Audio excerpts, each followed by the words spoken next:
Olá, seja bem-vinda, seja bem-vindo. Quinta-feira, 24 de outubro de 2024. Começa agora o Jornal Câmara Notícia ao vivo, meio-dia mais 2 minutos. Muito obrigado pela sua companhia, pela sua audiência e participe. Mande a sua mensagem para o número do nosso WhatsApp. 19 é o nosso DDD, para você que é de Campinas e região, pode ir direto no 978293776. Ou você tem a opção de enviar esta mensagem pelo nosso QR Code. Com a câmera do seu celular apontada aqui, para este QR Code, já aparece uma mensagem na sua tela. O WhatsApp da TV Câmara Campinas, você aperta e pode mandar o seu elogio, uma crítica construtiva, o que você quer assistir aqui no nosso telejornal, que a gente conversa ao vivo. Confira a partir de agora os destaques de hoje.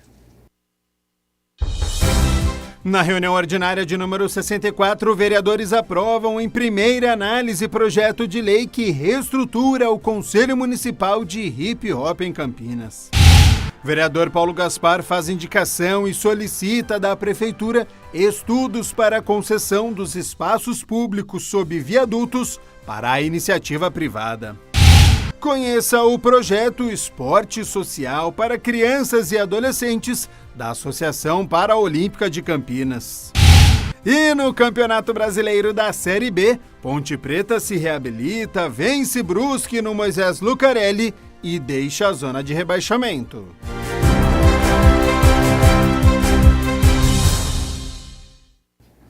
Já então a vitória da Ponte Preta, hoje o Guarani entra em campo, tem previsão do tempo, será que tem mais chuva para a cidade de Campinas? Já então muitas informações, mas olha só, hoje e amanhã a Escola Técnica Estadual Bento Quirino realiza a 15ª edição da tradicional Feira de Ciências e Tecnologia. É gratuito, aberto ao público e quem vai nos contar sobre a exposição, os projetos, é o repórter André Aran. Então, André, seja bem-vindo e boa tarde.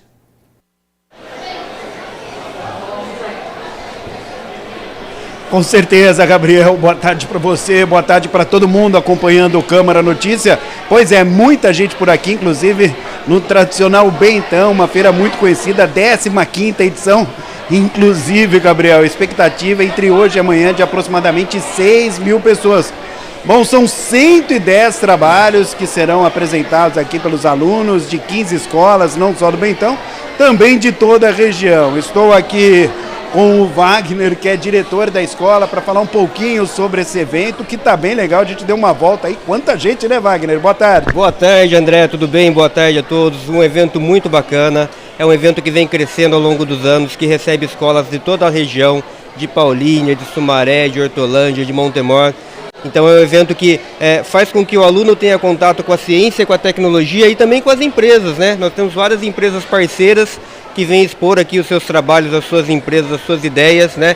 E fazer esse network, né? O lema da feira é conectando pessoas, conectar pessoas e ideias, né? Então esse é o nosso objetivo, fazer com que os projetos sejam conhecidos e com que os estudantes tenham uma visibilidade nas empresas da nossa região aí. Bom, é importante destacar, o Gabriel falou no estúdio, que é um evento aberto ao público gratuito. Isso, é um evento gratuito, aberto ao público. Nós recebemos aqui as famílias, os estudantes, as escolas. Então você que está aí com a sua família, se quiser fazer uma visita aqui, nós temos área de alimentação, inclusive uma praça de alimentação, projetos interativos com realidade aumentada, com inteligência artificial. Então é bem bacana, para estudante e para as famílias também. Tem um lanchinho aqui na cantina para comprar, água, refrigerante, tá bem bacana, né? Isso, além do lanchinho na cantina, tem aqui o nosso tradicional pastel, né? Evento de escola tem que ter o pastel, né? Não pode faltar. Né? O tradicional pastel, tem também uma praça de alimentação com outras opções aqui para as famílias, né? Valeu, muito obrigado. Tragam as crianças vão gostar dos projetos de robótica, dos projetos de inovação, né?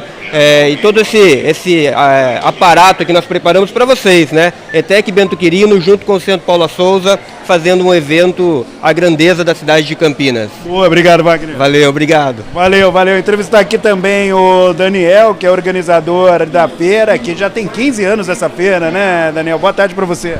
Boa tarde a todos, né? Isso mesmo, esse ano a gente completa 15 anos da Bentotec, é uma alegria muito grande, né? A gente vem crescendo, se estruturando para atender cada vez mais a todos os visitantes, né?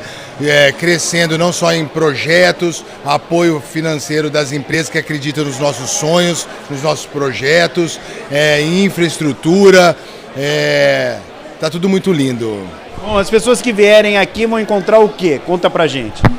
São muitas atrações. A gente tem área de robótica, que os alunos possam botar a mão na massa e controlar os robozinhos. Tem área de simulador de voo, tem área de óculos de realidade virtual, tem área das faculdades para saber como que funciona toda essa parte. Tem o pessoal da fauna urbana, tem cobra, animais para tocar.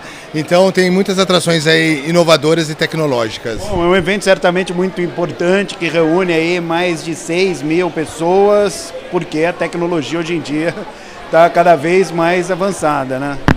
Ela é atrativa. Esse ano também a gente tem o pessoal aqui com a parte de rádio, mostrando todo como funciona isso daí, que em breve vai ser dito, mas tem outras atrações. A tecnologia, ela encanta, né? Em várias áreas, principalmente quando os visitantes conseguem pôr a mão na massa, soldar, acender um LED, enfim, a parte de eletrônica, eletrotécnica, mecânica, tem como conhecer a nossa oficina com parte de CNC, muitas atrações. Boa, obrigado, muito obrigado ao Daniel. Bom, eu vou entrevistar já o Carlos. Antes, dê só uma olhada, Gabriel e amigos que acompanham a gente, o que disse um estudante aqui na feira hoje. Olha só. Bom, meu projeto ele é um bebedouro automático para gatos que combina uma solução inteligente entre um bebedouro e um aplicativo. Como que é? Desenvolve um pouco mais pra gente.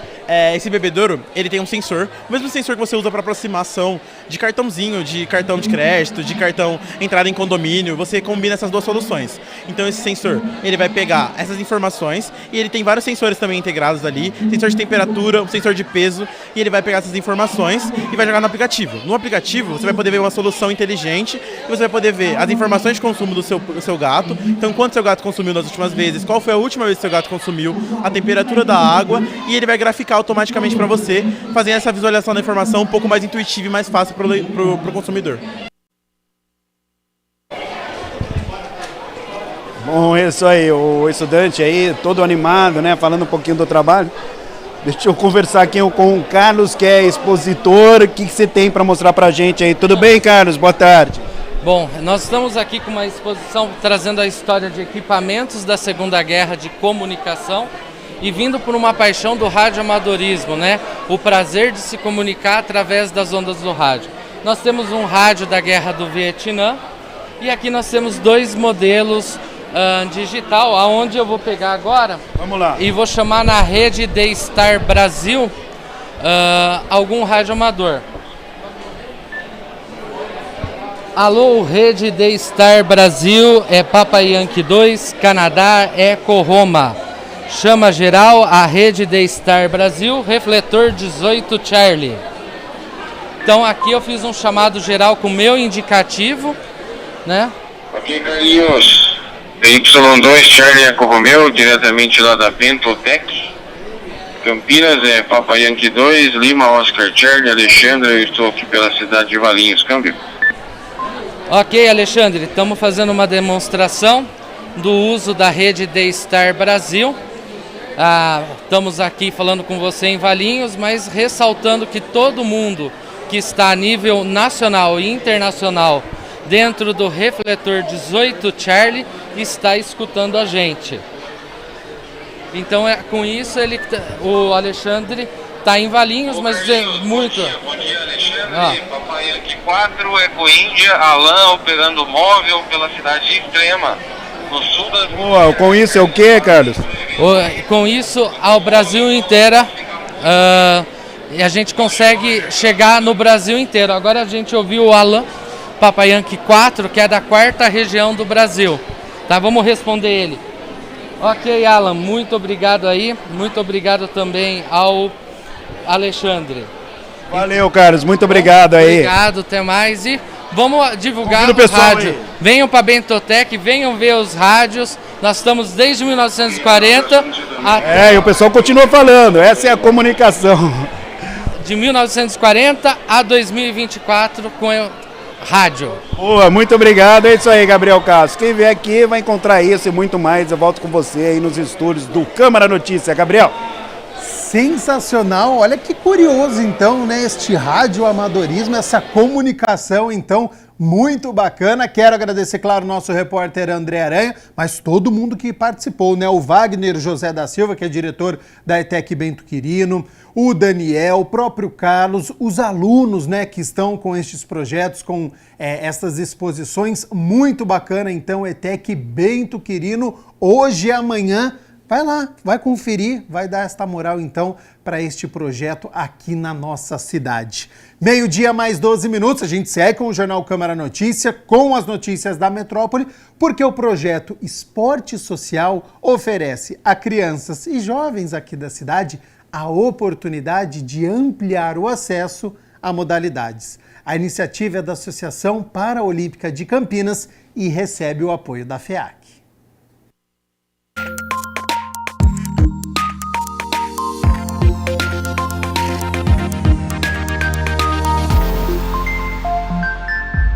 Por iniciativa da Associação Paraolímpica de Campinas e o apoio da FEAC, o projeto Esporte Social busca a transformação e o respeito à diversidade, por meio da valorização e aperfeiçoamento dos serviços de atendimento e da prática esportiva inclusiva de pessoas em situação de vulnerabilidade social. Os treinos são realizados em 2 lugares da cidade, na Praça de Esporte Argemiro Roque, no bairro do São Bernardo, e na Praça de Esporte Emil Rached, no DIC 5. O projeto ele nasce de um desejo mútuo entre a APC e a FEAC de expansão do nosso atendimento, não só agora para as pessoas com deficiência, mas também para toda uma comunidade vulnerável que está dentro do escopo de atendimento também da APC. Essas crianças precisam ocupar esses espaços, que o esporte é um direito, que é uma ferramenta e que a gente consegue desenvolver várias habilidades a partir dessa iniciativa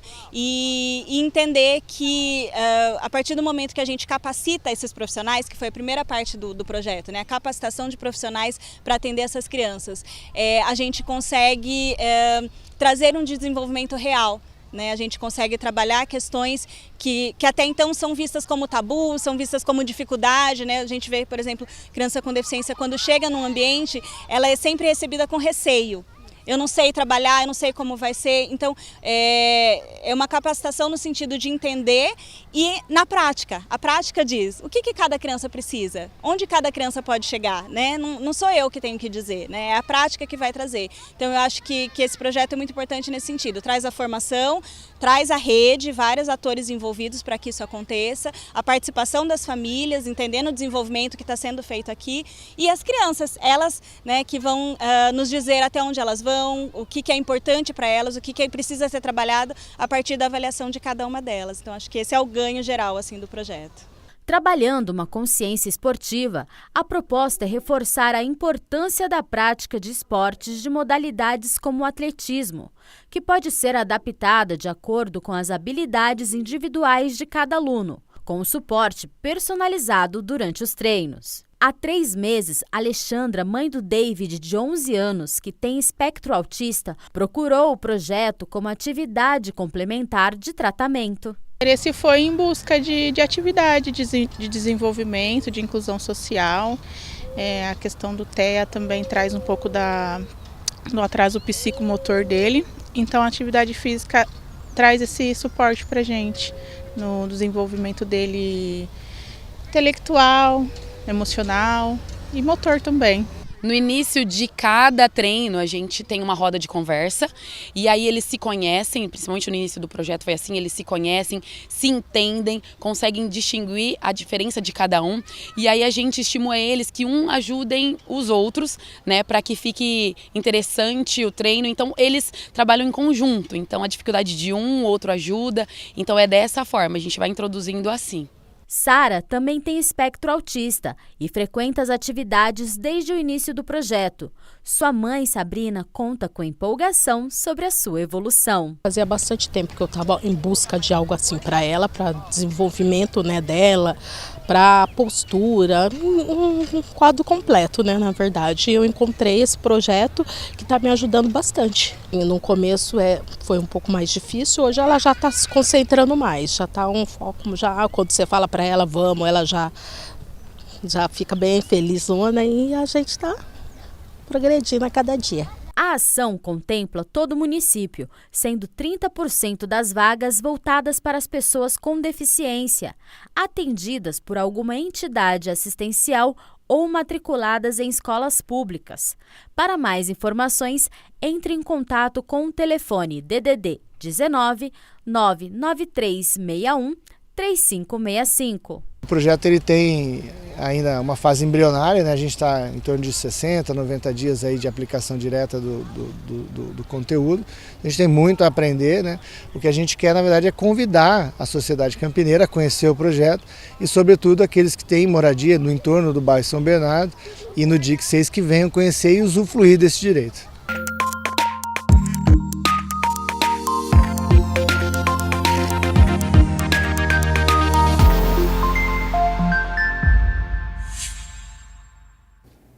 Vamos com as notícias do Legislativo, porque a Comissão Permanente de Cultura, presidida pelo vereador Igor Diego, esteve reunida e debateu o projeto de lei que reestrutura o Conselho Municipal de Hip Hop aqui em Campinas.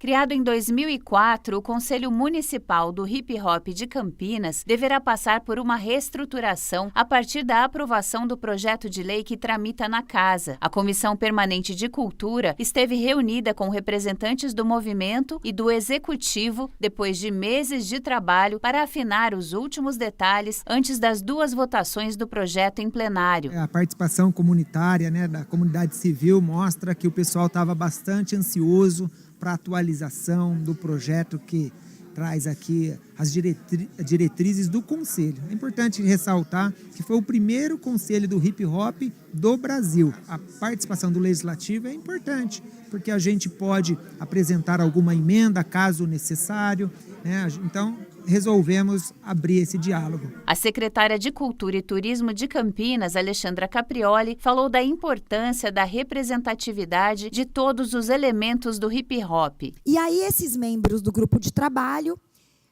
foram se reunindo com os elementos e encontraram um caminho que a gente entendia que gerava representatividade, que preservava a importante história do hip hop na cidade, mas que, por fim, ela visava que todos os elementos tivessem ouvidos no Conselho, tivesse também outras secretarias, para que o diálogo do movimento hip-hop tivesse um lugar de fala dentro da gestão pública. O movimento hip-hop, a gente sabe que ele é constituído por 4 elementos, certo? O grafite, o DJ, o rap, né?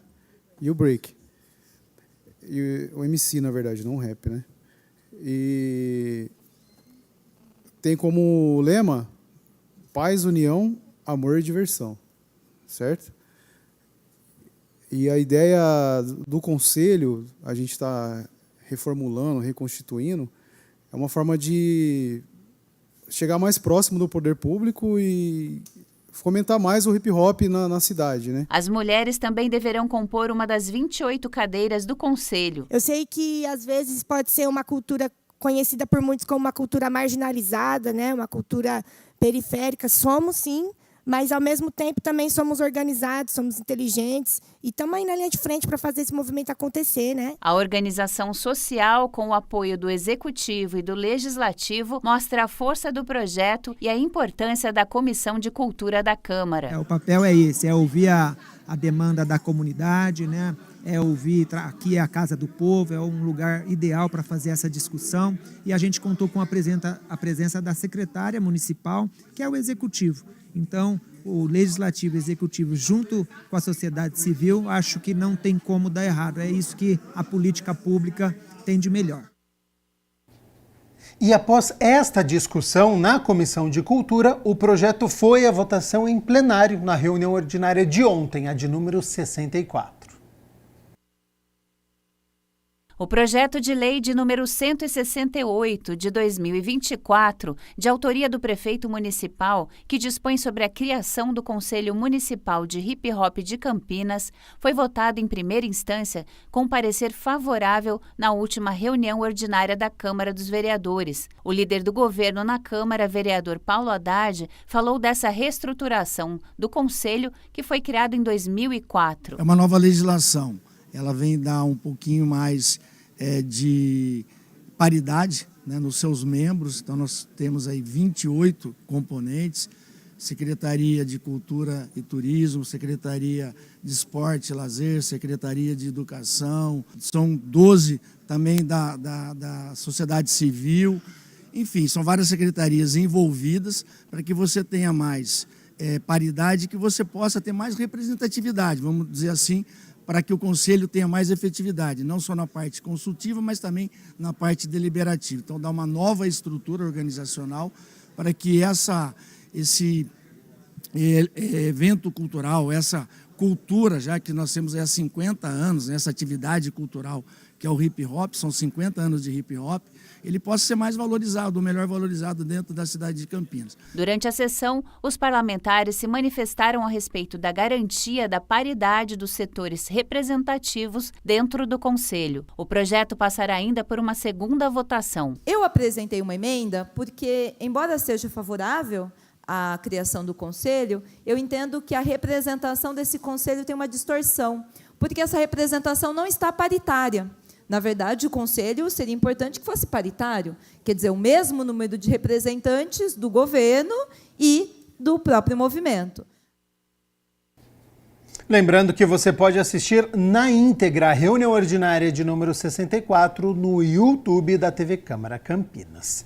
E olha só, o Legislativo Campineiro se prepara para receber participantes da audiência pública sobre o Polo de Desenvolvimento Sustentável, que acontece no próximo sábado, depois de amanhã, e orienta o procedimento para o melhor andamento dos trabalhos.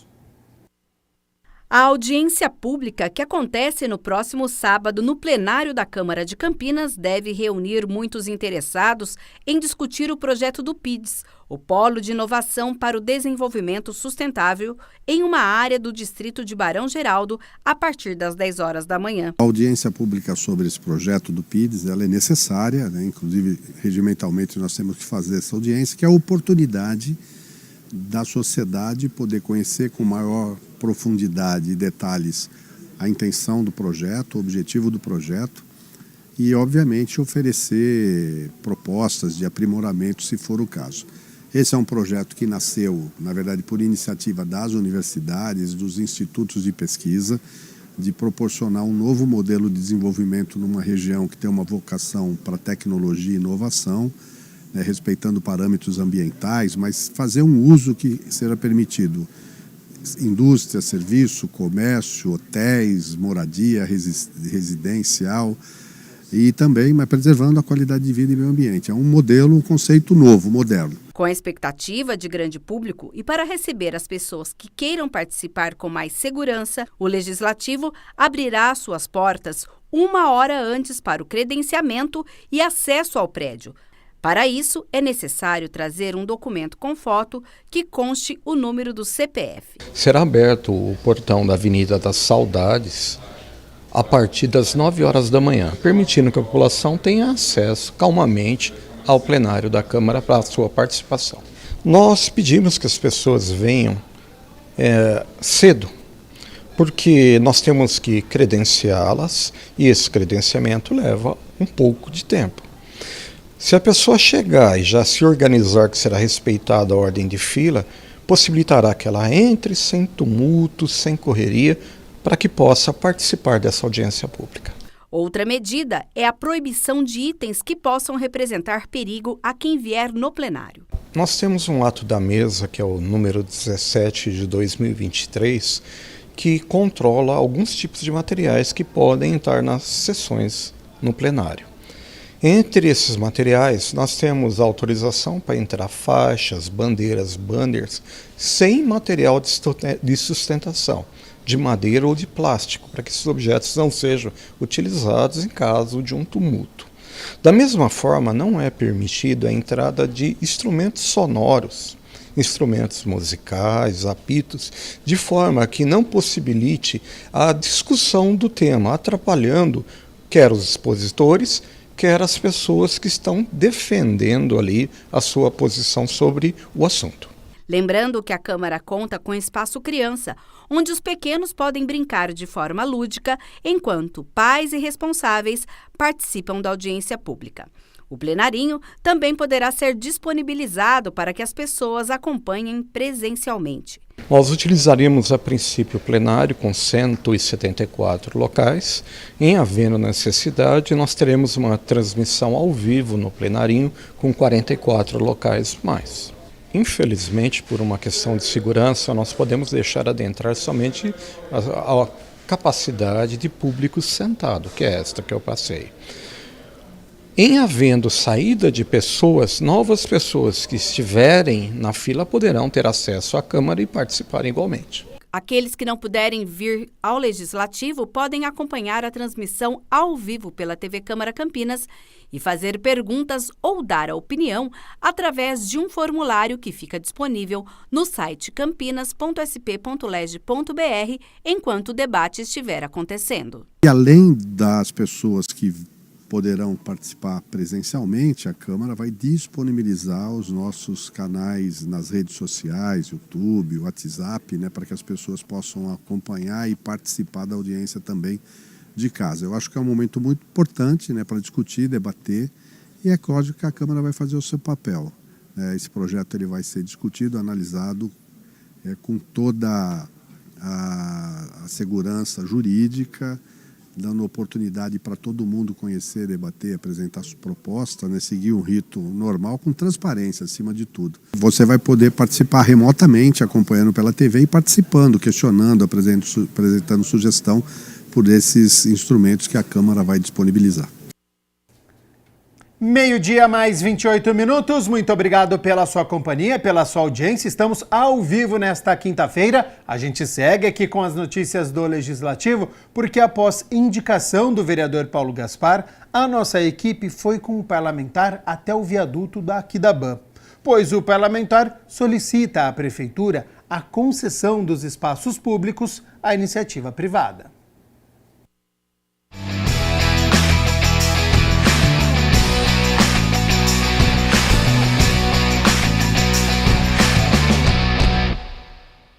A indicação número 279 de 2023 do vereador Paulo Gaspar solicita ao Executivo a concessão dos espaços públicos sob o viaduto Tio Emersenberg, conhecido como Viaduto Aquidabã, e outros viadutos com áreas públicas subutilizadas para concessão à iniciativa privada. Isso aqui nada mais é do que um sintoma um espaço debaixo de um viaduto, como muitos que tem em Campinas, de espaços abandonados. Hoje você tem uma série de problemáticas novas, como a população em situação de rua crescendo absurdamente e o poder público, o descaso do poder público em relação a diversos tipos de política. Então, isso é um sintoma onde os espaços vão ficando degradados.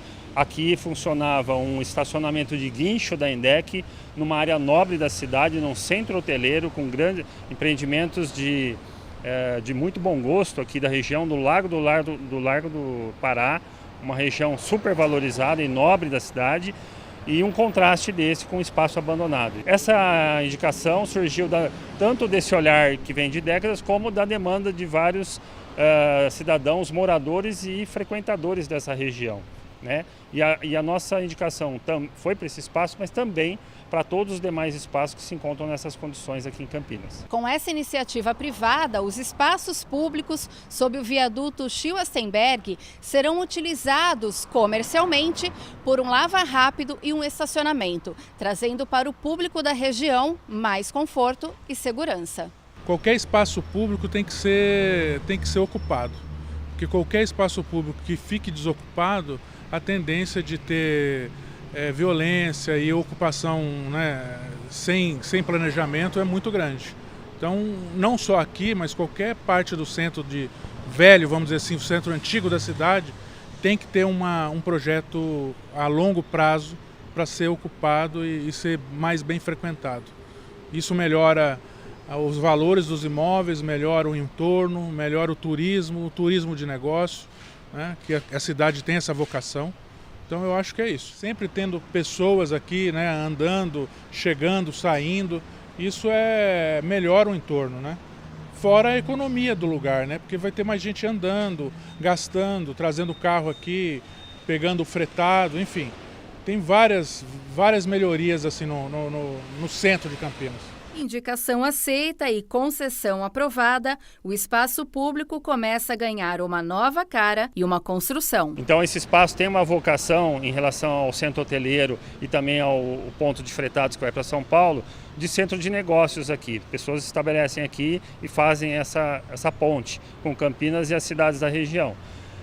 E essa região tem essa demanda, então a pessoa, a empresa que está investindo aqui, teve esse olhar que as pessoas vão deixar o carro aqui, vão pegar o fretado, vão para São Paulo e outras cidades, né? E também e usar o centro hoteleiro aqui em volta.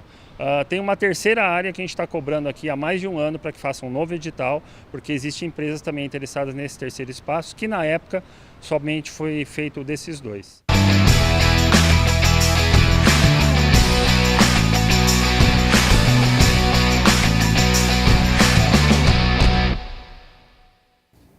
Na primeira parte da reunião ordinária de número 63, o vereador Cecílio Santos abriu espaço para que representantes da terceira idade debatessem a resposta do prefeito eleito, Dário Saad, à carta compromisso produzida por eles ao longo de meses de trabalho. A primeira parte da reunião ordinária de número 63 de 2024 deu espaço para os idosos de entidades representativas comentarem a resposta do prefeito Dário Saad, reeleito para o próximo quadriênio, às reivindicações apontadas por eles em uma carta compromisso que foi entregue aos candidatos a chefe do executivo. O vereador Cecílio Santos conduziu os trabalhos. O coletivo de idosos e a Associação dos Idosos eles elaboraram uma carta e entregaram aos candidatos a prefeito. Todos os candidatos receberam. O prefeito reeleito recebeu a carta e respondeu a carta. Então, essa primeira parte na sessão de hoje foi justamente para que o coletivo de idosos e a associação pudessem explicitar, na visão deles, as respostas que o prefeito deu às 13 perguntas que eles fizeram. Parte das pessoas presentes na ocasião estiveram também na construção do documento. A Associação dos Idosos, representados pelo Juarez Bispo Mateus, que esteve comigo na mesa fazendo o debate, também representando o Sinergia, os representantes puderam explicitar sua opinião, e também a vereadora Mariana Conte participou da reunião. Para o vereador, essa ponte entre o executivo e a sociedade é muito necessária. Primeiro, é importante que o prefeito respondeu a carta, não é? Segundo, eles puderam, nesse tempo da primeira parte, observar que algumas políticas elas existem e algumas elas precisam melhorar. Avançar, por exemplo, o centro-dia, que só tem um centro-dia em Campinas. Eles querem, e eu acho justo, que sejam construídos em mais regiões, para que descentralize esse atendimento e melhore o atendimento nesse aspecto para todos os idosos de Campinas. A primeira parte permite que os temas relevantes sejam discutidos na Casa de Leis do município. Um ponto importante tem a ver com a educação que o senhor levantou. Essa casa aqui aprovou em 2008 uma lei municipal que garantia que as escolas estariam no currículo escolar o debate com relação ao envelhecimento. Então, é uma questão cultural. Nós precisamos fazer o debate com as nossas juventudes, a importância de como envelhecer e o respeito que temos que ter com os nossos idosos. Eu só gostaria de colocar uma reflexão aqui, porque eu concordo com a avaliação que foi feita. Essa carta é extremamente vaga. Na verdade, o que o prefeito diz é que já existe toda política, né? Mas essa política não é sentida na realidade. E tem um tema que eu acho que é muito importante, eu gostaria de socializar com vocês aqui sobre a questão junto da associação, que é o tema da emergência climática, né? Nós estamos passando por um momento sério de emergência climática, com vários impactos na saúde, e me preocupa as populações mais vulneráveis, dentre elas a população idosa. É um expediente importante que a Câmara disponibiliza para os vereadores e que pode convidar representantes da sociedade civil organizada para fazer os debates. Eu acho muito importante esse expediente na Câmara.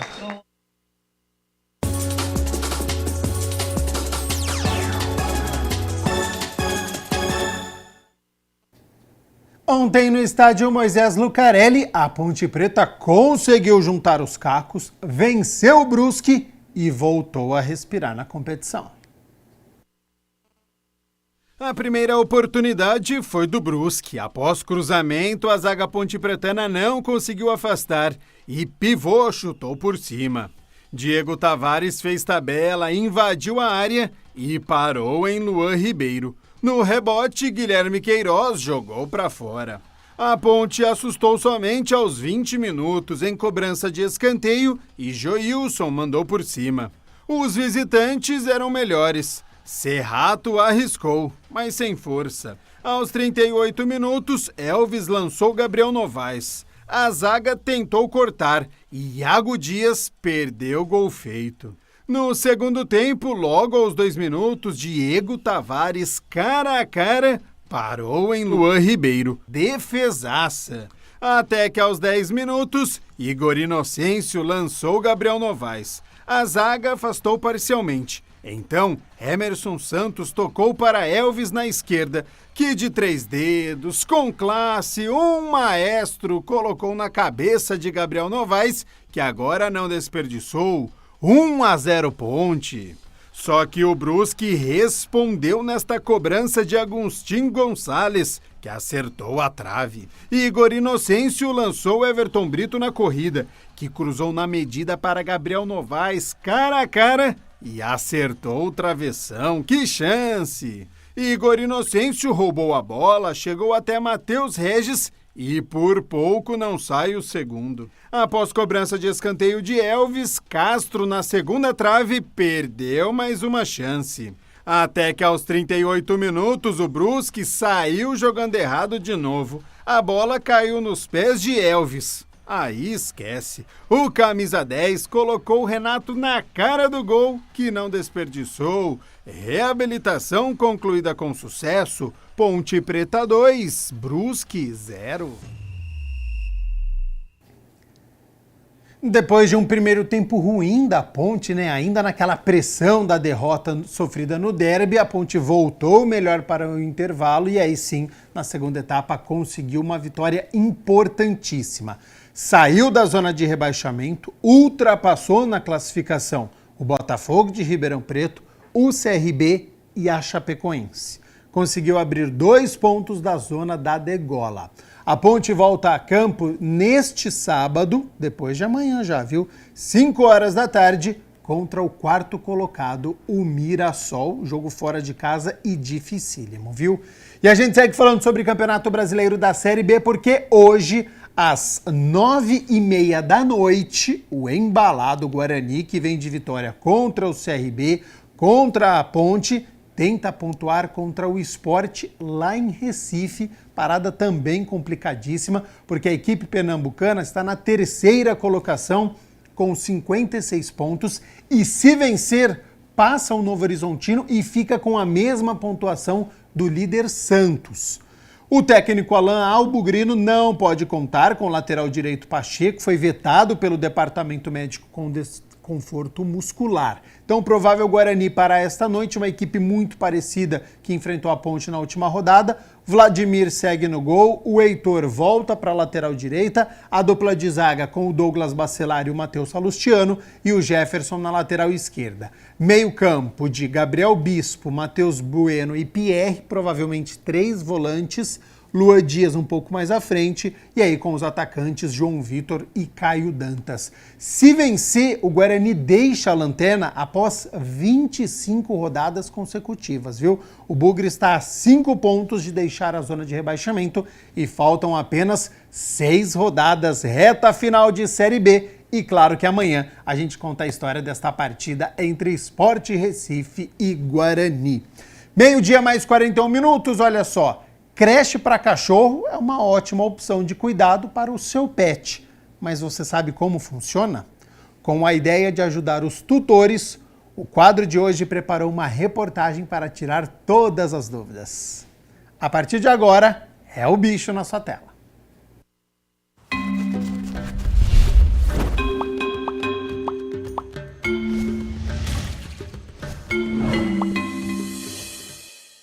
Diversão ou aprendizado? Você já ouviu falar em creche para cachorro? Não? Então fica aqui com a gente que hoje no É o Bicho nós vamos falar sobre o bem-estar animal. Cães são comunicativos, sociáveis, adoram um carinho e odeiam ficar sozinhos. Com o dia a dia agitado e por estar fora de casa, faz com que muitos tutores não consigam dar a atenção que seus pets precisam. O que motiva a procura por uma creche pet e foi na busca de oferecer mais conforto para o Sr. Chico que uma turma de amigos entraram nesse ramo. A gente tinha a necessidade, a gente percebeu a necessidade porque toda vez que o Chico ia para um banho e tosa, ele voltava muito triste, muito chateado, muito depressivo. E a gente percebia que ele não gostava, principalmente pelo conteúdo, pela forma com que as pessoas usavam baias e deixavam os cães presos ali para esperar tomar o banho.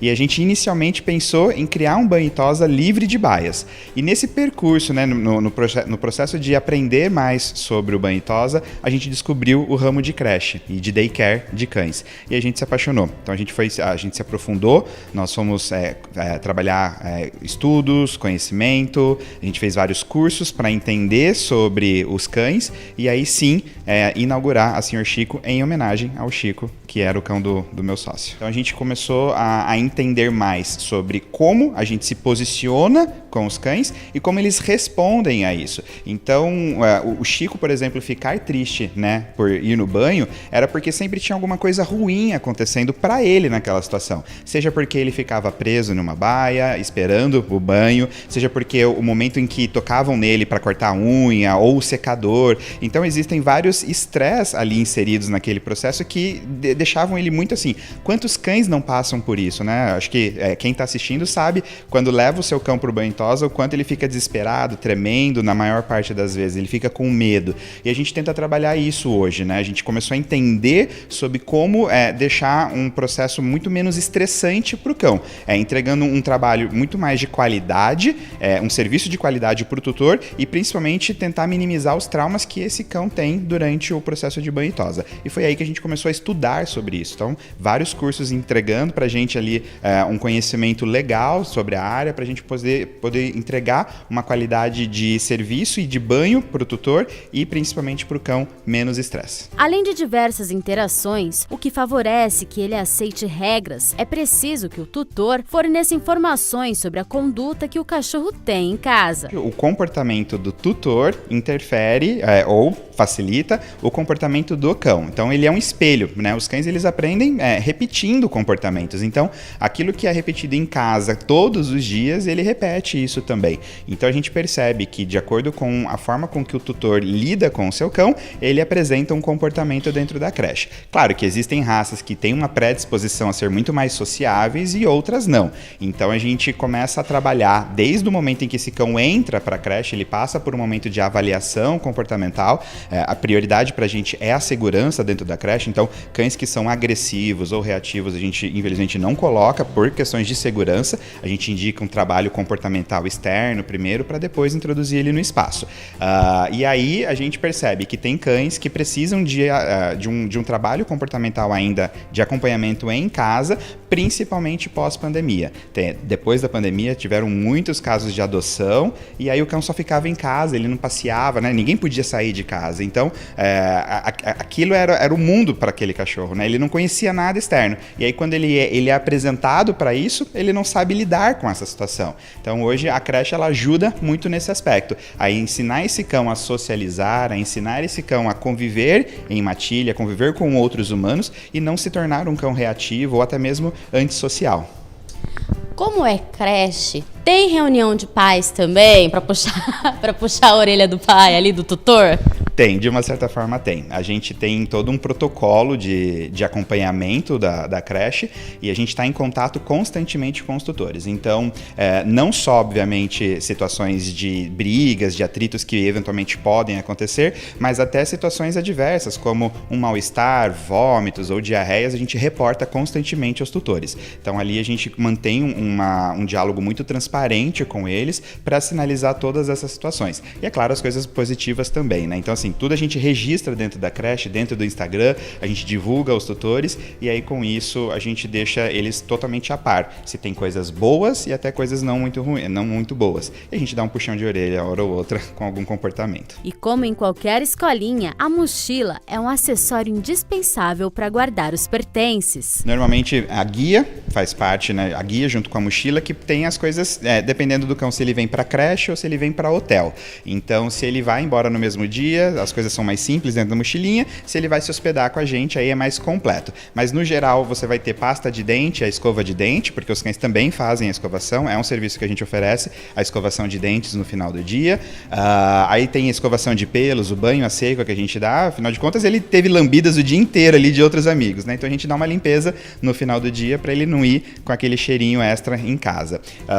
Aí você tem alimentação, na maior parte das mochilinhas também, cartão de vacina e até medicamentos, que alguns cães usam medicamentos, então tem ali também dentro dos pertences de cada um deles. E até roupinha, por exemplo, em dias de frio, tem cão que tem uma blusinha, uma roupinha ali, ou até alguns brinquedinhos específicos para cada um. Todos os cães se alimentam individualmente. Primeiro porque existe a questão de posse, né, da alimentação, então cães podem brigar pelo recurso. Segundo porque existem restrições, então a gente tem muitos cães que têm algum tipo de restrição alimentar, ou ele tem alergia, ou ele não pode com algum produto porque está com algum tipo de dieta em específico. Então a gente tem cães que se alimentam na base só da ração, proteínas, vegetais, alimentação natural, então tem aquela comidinha que dá até vontade nossa ali com arroz, frango, é bem completo. E a gente faz essa alimentação individualmente com cada cão. Assim evita o atrito, ele consegue focar, comer sozinho ali sem se preocupar e o mais importante, não comer aquilo que ele não deveria em algum momento ali da alimentação.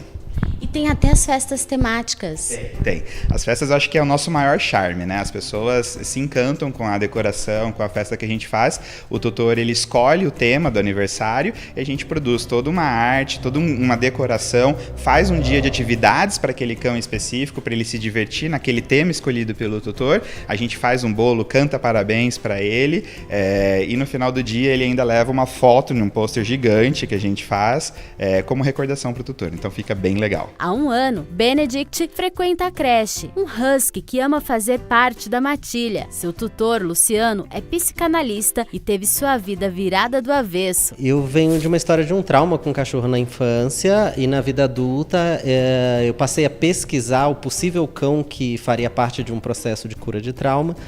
E aí foi um ano de pesquisa. E o Benedict, a raça Husky, foi a mais recomendada. E aí eu fiquei 6 meses procurando, passei por canils e outras coisas, mas fui encontrar numa família que tinha 2 Huskies, um casal, e eles tiveram uma primeira ninhada de 4 filhotes. E foi uma família muito bacana, muito amiga, e aí eu adquiri através deles ali. Foi muito bom, foi muito difícil. Então o Benedict vem para minha vida como também um animal que ajuda num processo de cura. Ele, nos primeiros 2 meses, ele precisava ficar isolado por causa da possibilidade da vacina, né? Precisava esperar os períodos da vacina, mas depois disso eu já pus ele para interagir na rua, em parques públicos, porque eu queria que ele tivesse realmente relação com outros animais e pessoas. E ele sempre foi muito doce, muito tranquilo, sempre interagiu. Então, quando ele foi para os espaços de creche, ele já tinha ali uma relação com os outros animais nos parques públicos, e aí a adaptação foi super tranquila. E ele é, de fato, um cão muito doce, muito brincalhão, muito bebezão. Então, isso foi super tranquilo. Que na socialização, ele cria algumas referências de comportamento que ele não teria sozinho. Então, me parece que a inteligência dele um pouco muda e na relação comigo até um pouco muda. Então, é como se ele escutasse um pouco mais, porque ele tem outras referências na relação com os outros animais e no próprio tratamento, na própria condução aqui do pessoal do Sr. Chico. Então, como ele aprende mais nas relações, isso altera a nossa relação em casa. Benedict é tão simpático que até faz parte de uma campanha de arrecadação de livros para bibliotecas comunitárias, instituições e coletivos que atuam com pessoas em situação de vulnerabilidade. E quando eu conversei com o Leandro, ele topou de cara e está acontecendo aqui já a arrecadação nos 2 pontos, né? Da Senhor Chico, e a gente está espalhando isso em outros pontos de cultura aqui da cidade. É muito incrível a gente ver o quanto a creche é benéfica para a rotina do seu tutor e a rotina desse cão. Na maior parte das vezes a gente vê cães muito mais equilibrados, mais sociáveis, não só com outros cães, mas principalmente com humanos. Lembra que eu falei sobre a pandemia? Existem muitos cães que têm medos de humanos, e aí pessoas que chegam em casa, eles latem, e a gente tem feedbacks de cães mais equilibrados e mais que aceitam mais a presença de humanos em casa, no passeio, sem puxar muita guia, sem aquela coisa eufórica, porque acaba se tornando um evento, né? Como se fosse para Disney. Toda vez que o cachorro ia passear, é um evento para Disney. E como ele já tem isso na rotina dele, ele acaba se tornando menos impulsivo nesse aspecto. Então, é muito positivo.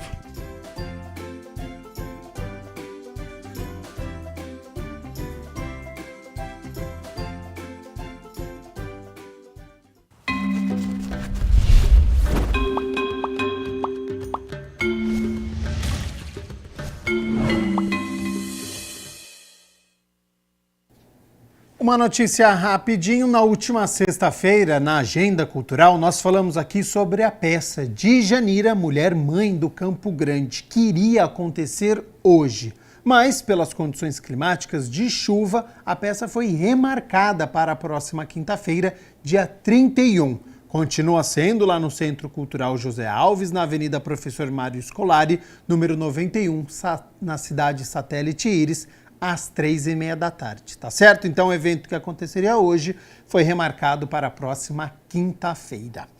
Bom, você já ouviu falar no câncer de mama triplo negativo? Esse é um tipo agressivo de tumor e com um alto índice de retorno. Mas uma pesquisa recente traz uma boa notícia para os pacientes. A combinação de tratamento conseguiu reduzir a mortalidade em mais de 30%. No quadro de hoje, um oncologista esclarece sobre a doença e ainda aborda a importância deste novo estudo. É o Saúde Agora.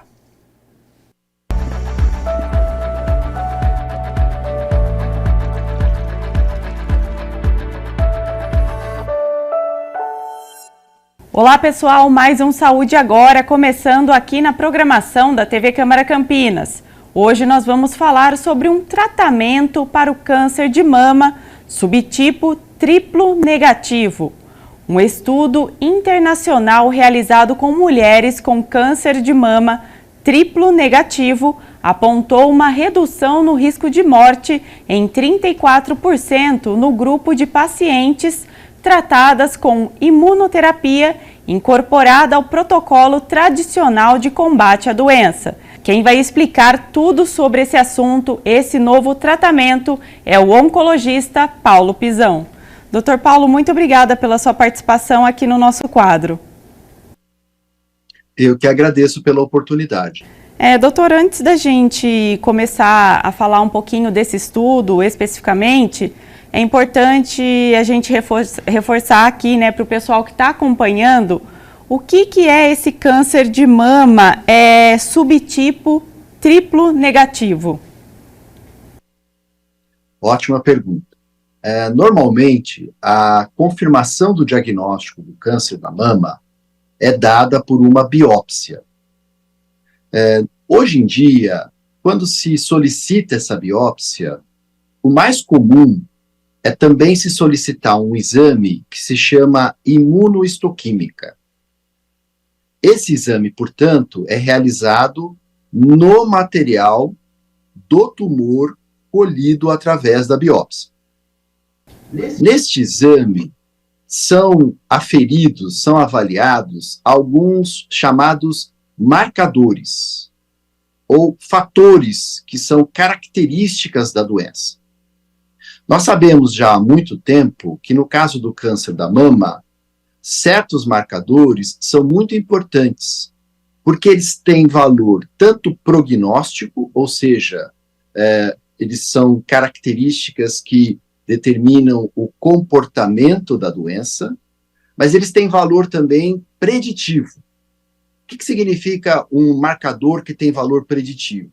Ele interfere com a possibilidade, a chance de um determinado tratamento funcionar. Então, colhe-se a biópsia, faz a imunohistoquímica.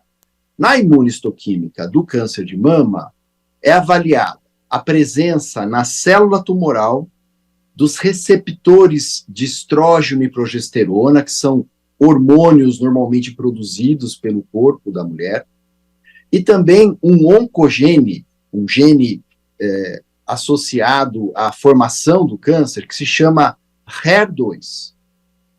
No caso do tumor triplo negativo, o receptor de estrógeno, o progesterona e o HER2 estão ausentes. Por isso essa denominação tumor triplo negativo. Qual é a importância disso? Atualmente, considera-se no mundo inteiro que esse subtipo do câncer de mama, com essa característica da ausência desses 3 marcadores, portanto, o tumor triplo negativo, é o que tem o pior prognóstico. É a doença considerada mais agressiva e com o maior risco de se disseminar, se metastatizar e não responder aos tratamentos convencionais. Portanto, no mundo todo, há uma intensa busca, uma intensa pesquisa por novas opções de tratamento que melhorem os resultados, os desfechos para a sobrevida dessas pacientes com o tumor triplo negativo. Dr. Paulo, e qual que é a incidência desse tipo de tumor aqui no Brasil? Olha, depende um pouco dos estudos, né? Mas, de acordo com as séries publicadas, pode variar entre 15% a 20% de todos os casos de câncer de mama são caracterizados por esse subtipo triplo negativo. Então, se nós considerarmos, né, que nós temos aí milhares de casos novos de câncer de mama todo ano, é um contingente importante de pessoas. Doutor, agora para a gente falar um pouquinho sobre o estudo, né? Eu gostaria que o senhor comentasse como que ele foi conduzido, qual foi a principal observação a partir desse estudo. Muito bem. Na medicina, né, nós temos algumas metodologias que são muito importantes para gerar evidências, gerar resultados que, de fato, mudem a prática clínica, mudem o padrão de tratamento. Entre elas, nós consideramos que o estudo em que um grupo de pacientes, todos com as mesmas características, com a mesma doença, ele é aleatoriamente dividido em 2 grupos. Então, por um sorteio, podemos chamar assim, essas pacientes são divididas em 2 grupos. Em um grupo, se aplica aquilo que é considerado o tratamento padrão, a melhor opção de tratamento para esse contexto clínico, para esse cenário clínico. Então, nesse estudo especificamente, eram mulheres com câncer de mama triplo negativo, de alto risco, com características de alto risco, portanto, com uma grande chance de a doença no futuro recidivar e metastatizar. Muito bem. E aí, no segundo grupo, que foi, né, definido por sorteio, essas pessoas são submetidas ao que a gente chama de tratamento experimental.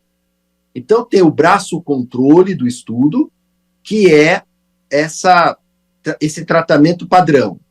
E no caso desse estudo, as mulheres, além de receber o tratamento padrão, que consiste de quimioterapia seguida da cirurgia, as mulheres também recebiam a medicação que é representante da imunoterapia. Então, só fazendo uma ressalva, né? Um medicamento novo que faz com que o próprio sistema imunológico do organismo combata a doença. Esse foi o desenho do estudo. Mulheres com câncer triplo negativo, tratadas com o intuito de cura, de ficarem curadas, mas o grupo padrão, o grupo controle, químio e cirurgia, e a novidade do estudo é que no braço experimental, as mulheres, além de receber o tratamento padrão, receberam a imunoterapia. E o objetivo do estudo foi avaliar se essa novidade, se esse novo tratamento, de fato, trazia benefício, ou traz benefício para as pacientes. Porque isso não é sempre verdade na medicina.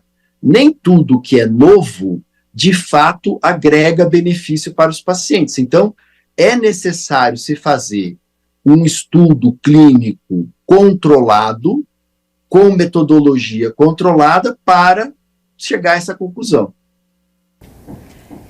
Doutor Paulo, no caso da imunoterapia, qual que foi o diferencial da imunoterapia nesse tratamento, né, nesse grupo de mulheres que receberam essa combinação?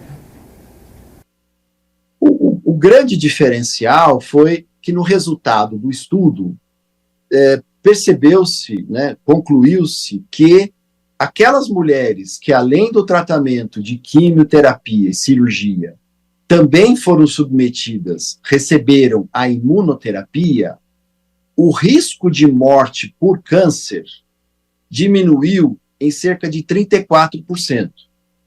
E é importante dizer que, nesse congresso que aconteceu agora na Europa, em setembro, os dados apresentados eram dados que nós chamamos de dados maduros, que já têm um segmento de vários anos. Então, isso confere ao estudo uma robustez estatística, um grau de confiança muito importante. E é a partir de dados como esses que a prática clínica avança. Então, todos consideramos que esse foi um estudo muito importante e que com certeza vai ter um impacto muito positivo para o tratamento das mulheres com esse subtipo tão perigoso de câncer de mama. Certeza, doutor. Agora, acho que também é importante a gente falar aqui, porque nem todo mundo sabe, né? O que é a imunoterapia? Como que ela é feita? Muito bem. A imunoterapia moderna, porque o conceito de se estimular o próprio corpo a combater o câncer não é novo. Ele vem sendo perseguido há décadas. Porém, com o conhecimento, principalmente oriundo a partir do projeto Genoma, no início dos anos 2000, nós ganhamos um conhecimento da biologia do câncer, inclusive o câncer de mama, que possibilitou o desenvolvimento de novas drogas. Entre elas, a chamada imunoterapia moderna.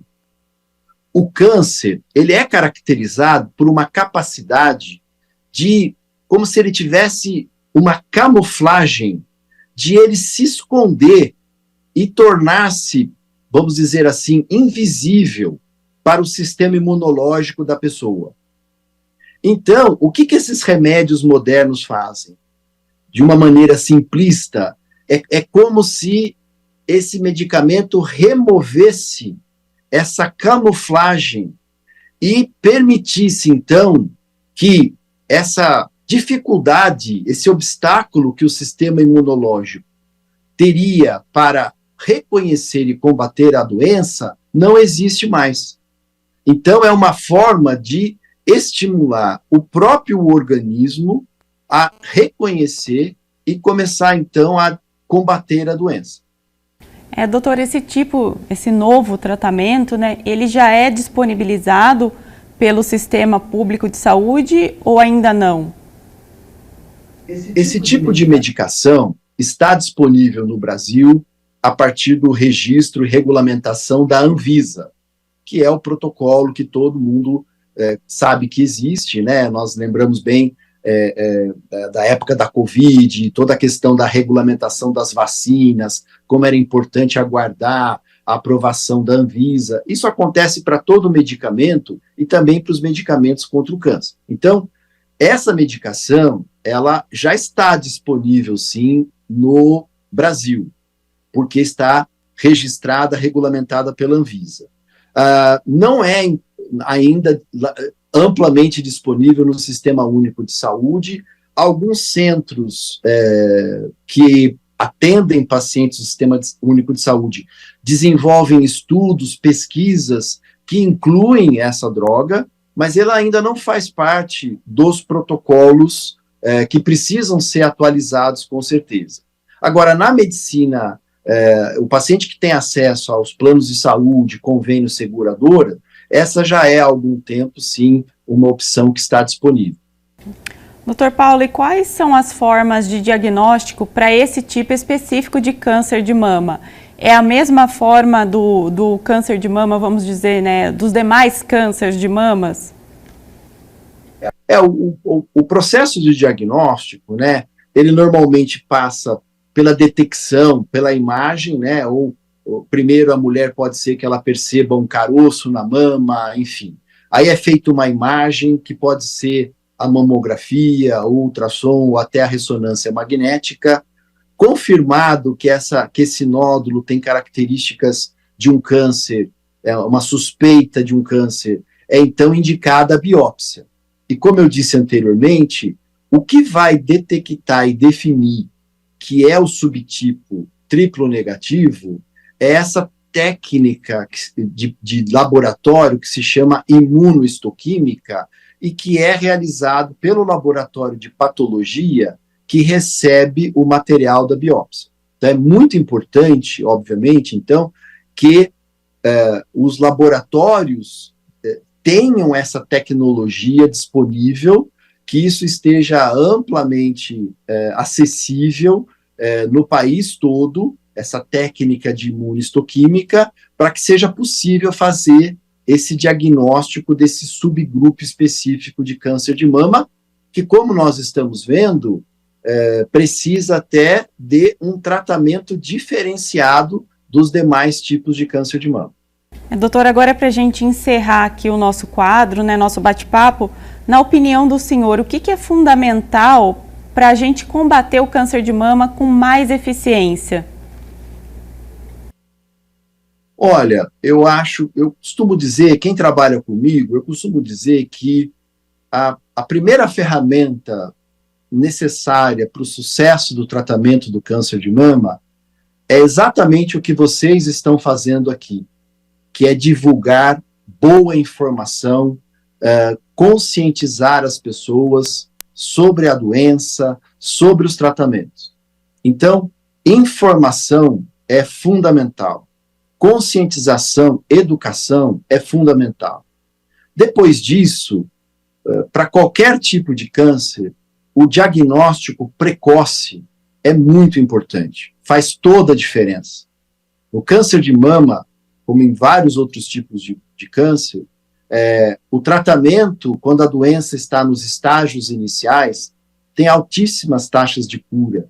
Então, é muito importante que a sociedade, a população, tenha acesso aos métodos de diagnóstico precoce. Que no caso do câncer de mama, nós temos um método específico de rastreio, que é a mamografia. Então, é muito importante que os governos se preocupem, né, em, obviamente, destinar os recursos necessários para conservar e ampliar essa rede de acesso diagnóstico através da mamografia em todo o país. Doutor, muito obrigada pela sua participação aqui no Saúde Agora. Eu agradeço muito pela oportunidade, foi uma honra. Obrigada também pela sua companhia. Você pode conferir todos os quadros da nossa programação no YouTube da TV Câmara Campinas e não se esqueça de nos acompanhar nas redes sociais. Até o próximo Saúde Agora!